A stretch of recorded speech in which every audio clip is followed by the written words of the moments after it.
السلام عليكم خاوتي، وان شاء الله كامل تكونوا بخير. خاوتي اللي ماهوش مشترك معنا في القناة يشترك، وما تنسوش تدعمونا بجامل الفيديو.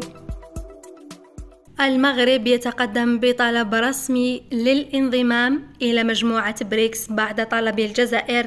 عاند ولا تحسد. بصح قبل ما نكملوا تفاصيل خاوتي، بلا ما نوصيكم ما تنسوش تدعموا بنت بلادكم بلايك للفيديو، اشتراك بالقناة. بمساهمة مليارية، الجزائر طلبت رسميا الانضمام لمجموعة بريكس، وبتكليف من الرئيس تبون وزير الخارجية أحمد عطاف يلتقي سفراء الدول الخمس الأعضاء في مجموعة بريكس: روسيا والصين والبرازيل والهند وجنوب إفريقيا.